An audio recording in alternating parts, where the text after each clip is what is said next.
Thrilled to have her. She has an upcoming book called The Escaped Prisoner, When God is a Monster. And please welcome Wafa Sultan.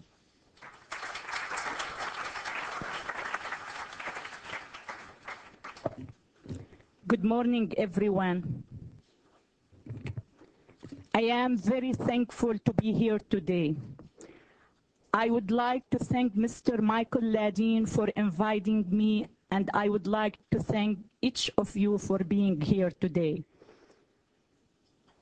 Although what I will state doesn't apply to all the women of the Middle East, it holds true for a majority of them who are still living under a mixture of oppressive religious rules and traditions.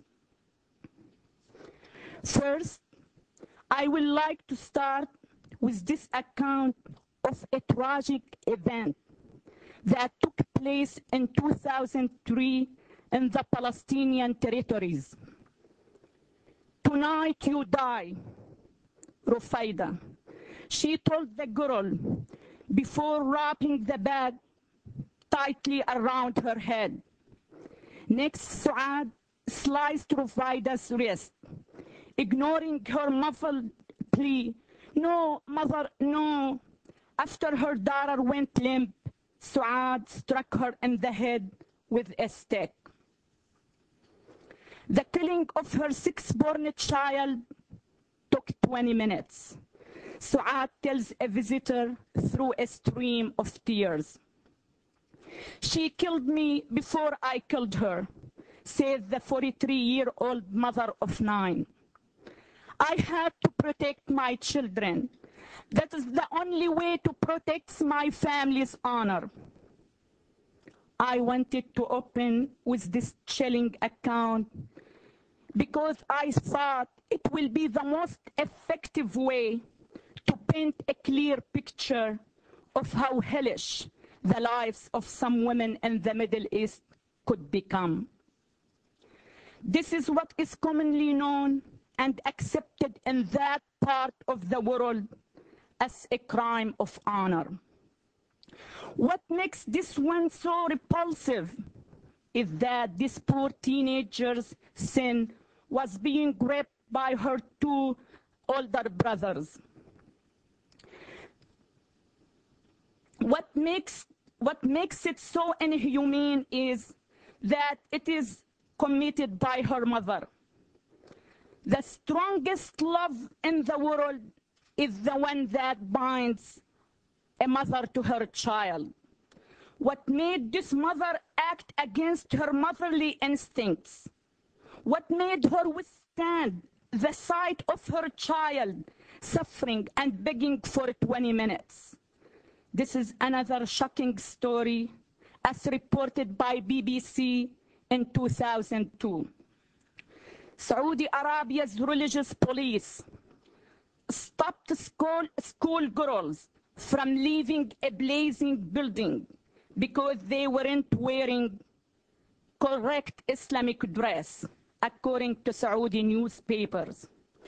About 800 female students inside the school in the holy city of Mecca when the tragedy happened. Firemen confronted police after they tried to keep the girls inside because they weren't wearing the headscarves and abaya, the black robes, required by the kingdom's strict interpretation of Islam. One witness said he saw 3 policemen beating young girls to prevent them from leaving the school because they weren't wearing the abaya. The Saudi newspaper quoted witnesses as saying that the police, known as the Commission for the Promotion of Virtue and the Prevention of Vice, had stopped men who tried to help the girls and warned, "It is sinful to approach him," end of quote. Young lives were forced to barbarically perish because their sin was trying to escape this flame, wearing what most of us are wearing right now. The religious police applying the Sharia murdered with cold blood in the most outrageous act these innocent schoolgirls. What vice were they preventing? And what virtue were they promoting by imprisoning these poor souls in a burning building? What makes such horrific and inhumane acts an acceptable incident? Why a group of zealous men are allowed to commit such a murder with impunity? On a trip to Qatar, I discovered the inhumane conditions under which the foreign maids are kept. I read in 2 weeks about 4 rape and violent abuse incidents against these defenseless creatures. Are these the captives whom the right hand passes?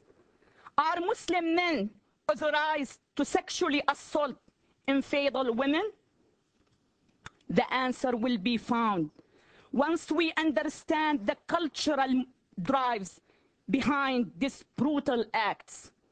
Once we realize the cruelty of an ideology that can harden the heart of a mother or can consider young lives as expendable, worthless human beings, then we will be able to find remedies for liberating and freeing the women of the Middle East.